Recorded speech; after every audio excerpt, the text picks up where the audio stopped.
Dr. Brian here with Jan Roberts, author, published author and an advocate for women's health from before children to after. Yes, both ends of the reproductive And she look after you in cycle. between as well, so basically all women. Yes.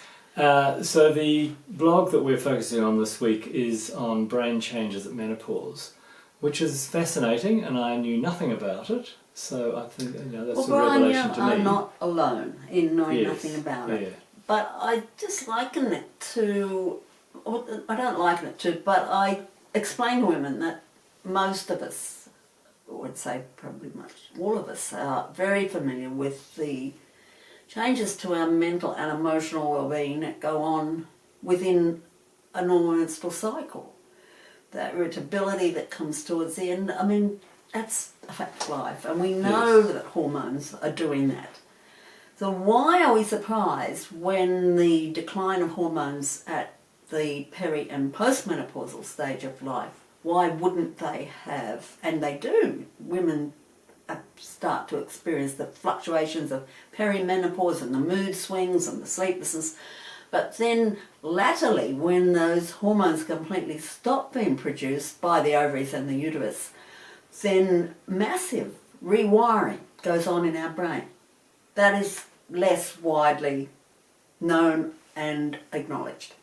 That's fascinating, and you were saying that that's actually been evidenced with brain scans, etc. So it's not just absolutely. a hypothesis; No, it's actually it is a physiological proven fact. So, with that in mind, is there some variability with individuals as to whether they will have more or less of that? Is there some sort of range? No, I sort of think it's change? fairly universal that what has been a nurturing, caring, involved with other people, whether it's your kids or your partner or your work colleagues, that part of you is still there, obviously, but it switches its focus to yourself. Sure. Yeah. So it comes at, what do I want for me? I think I wrote in the blog, you have to become queen of yourself. This is a very difficult switch to flip, but women will feel it universally once the estrogen and the progesterone are no longer being produced. Now, that said, they are still being produced in the fat cells, and the adrenals will kick in with some support, which is another topic for another day. But to answer your question, yes, a universal need for women, and they feel it, more creative, more empowered, more confident, more... can I tell my personal story? Yes, please do, because making it real gives something to people to identify with. Right, so I'm 49, and I have been with my partner since we were 19, so 30 years. I have two relatively small children still. And all of a sudden, I'm off climbing a mountain, I'm in love with another man, I'm writing books, and the man that's been my major focus for all of those 30 years, my partner, he's still the same frustrating old bugger that he always was, but I can't be bothered with it anymore. I'm just so frustrated with him, and I want to do all this other stuff. And I did. Because he's not necessarily opening the doors and telling you to go out and expand your life. No, he was here. Oh, well, this is what I'm saying. This is what is so challenging. Some women get lucky, their partner sees the change, embraces it. He was hugely challenged by my mountain climbing and my... And you're, even my writing of books. Yes. And you're a capable, able woman, which is one of the reasons he was attracted to you. That's You right. don't get an honest degree and top the pharmacy school as a slouch doing crosswords at the back of the class. Well, we did a few crosswords in the union, let me tell you. But that's... Anyway, so that's my personal story. It is not unusual. I actually have a manuscript for a menopause book, which will see the light of day at some point. And the anecdotes that I have are universal in acknowledging that, you know, things that had been my sole preoccupation are currently, or I then, at menopause, had no time for, had no patience with, and that, of course, presents huge issues for those people. Where's she gone? On the receiving end of it. Yes. That's right. What happened? Where did Mum go? Yes. So to segue into, because you're a grandmother, and I can see that you thoroughly love that role, So, but that's a. But I'm 100 kilometres away, and that's good. And that's tempered differently, so you don't feel all and go sort of submerged in it. It's very lovely to dip into it and step out. Yeah. And no, it's not your job to make them happy. Oh no, I am absolutely just there to do what grannies do well and give them my undivided time and attention, but not all my time and attention. And that's interesting because I think that also has to be acknowledged, that 1 million grandparents in this country are providing unpaid childcare. Oh, totally. Yes. Yeah. But anyway, that's something that has to be dealt with. I had a thought then. It's also sort of the family role as that intergenerational support. It's not, it's you do it because you love them, and if you said you can't see the kids anymore because we can't afford to pay you, there'll be a bit of an uproar, I can tell you. Well, I don't get paid, but I do adore it. I love it. Yeah, absolutely. And Louis, my 7-year-old grandson, comes to me for a week every holidays, which seem to come around very, very quickly. Because they do. They do.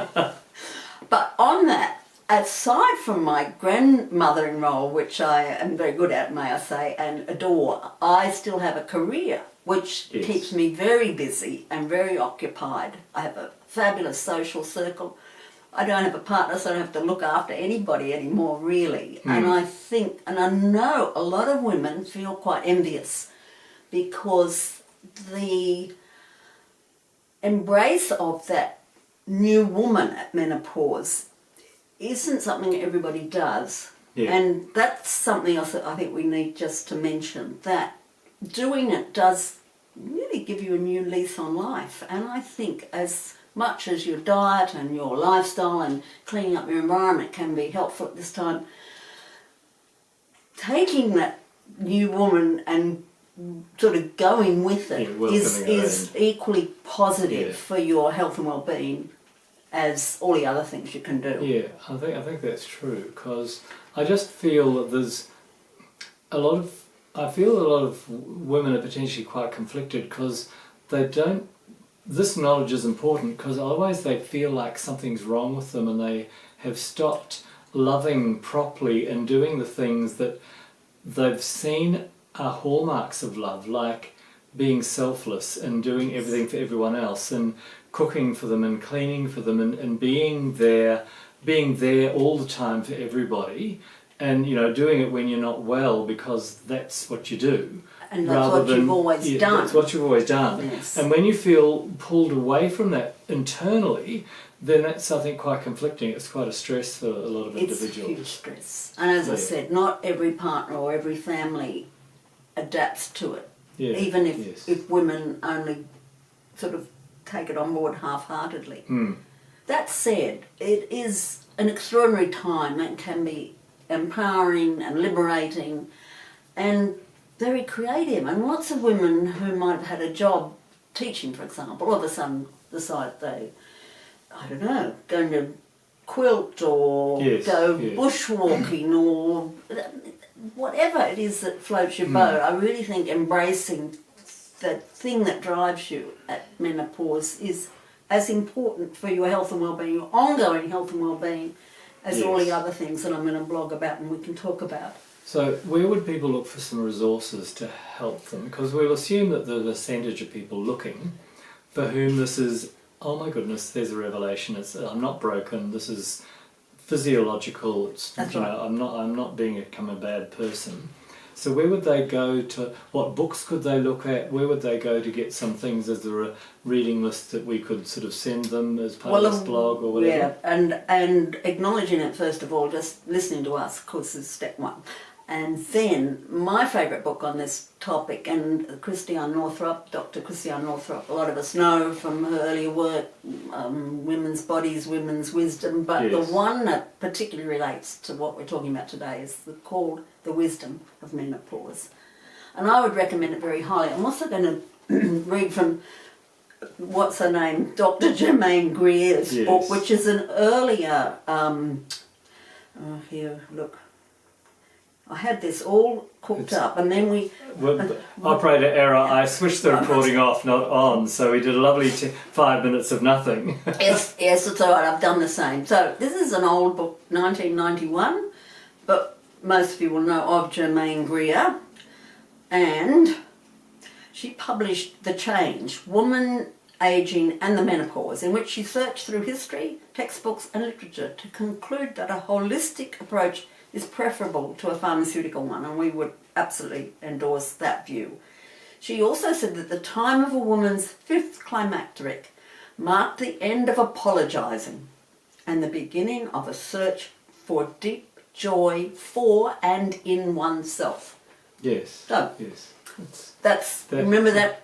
So The Wisdom of Menopause from Dr. Christiane Northrup and Germaine Greer's The Change, Woman, Aging and the Menopause. I think they would be good starting points. Yeah, that's good, because there's a huge benefit in reading and having that as a reference and knowing that you're not alone. Yeah, and look, if it's challenging for your partner, share this information with him or her. Yes. And your kids as well. They need to know Mum's not going mad. Yes, she hasn't stopped being mum and loving us. She's actually allowed to have a life of her own. And that life of her own can be very significant. And yes. And the estimates are there will be, is it 2.3 billion peri and postmenopausal women worldwide. So that's an extraordinary number of years that can be harnessed, really, isn't it? Harness is the word. What they can really, offer as a contribution in terms of wisdom. And there's this concept of the crone, which is sometimes. Let's use the word elder. Elder, but not older, elder. The crone does have a little bit of a pejorative, but this idea really of the wisdom, the accumulated wisdom. And I think that's, again, we're intergenerational families. You're able to calm the young people and say this is normal and, keep breathing, it'll all come fine. Yeah. Yeah. So, what we're going to unpack in future posts is supporting these amazing changes with all of the physical things you can do. So the eating and the exercise and those sorts of things. So that and I think that's very important. So I've just embarked on a 12-week body transformation challenge with AMI 40, and it's very holistic, so I'm using it as a bit of a template. But what's interesting is I'm not the oldest person, and it's surprising what you can still do physically when you have queries yourself. So I think that when we might say that vigorous exercise is the best thing for you, rather than these recommendations of gentle walking. And actually the best thing you can do to regulate your hormones often is to get a sweat up and raise your pulse. Like that's how the body often resets and regulates itself, especially around stress hormones. So I'm a beta test for my own project. Well, we can talk about that for sure. I look forward to that. So I think, in terms of women wanting to explore things, that part of that health is, vigorous movement that you're confident in, and there's a role for us as structural engineers to get the body moving smoothly so that you can go out and actually push yourself physically and get a lot of emotional and, like neurological support for the body. I couldn't have put it any more succinctly, Brian. Yes. Go for your life then. Fabulous. Well, it's a delight having you for a chat. The structural part of your body, I mean, it's everything. It's everything. Well, we live in gravity as a moving structure that is achieving two contradictory goals. One's supple flexibility, and the other is stability. The body has to be stable within its structure, but then move with supple ease. And when you do that, you feel young.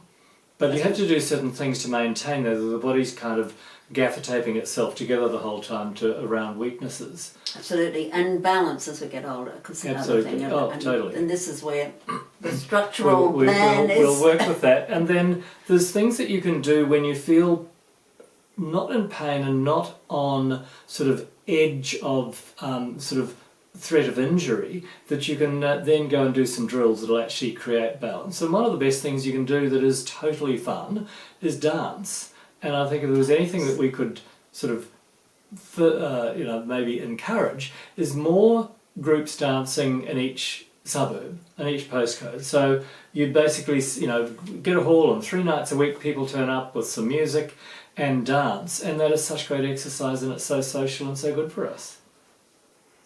You dance with me? Could it be absolutely? Could it be our new project I love it. I love it. for healthy people in community? Oh God, I'll second that motion.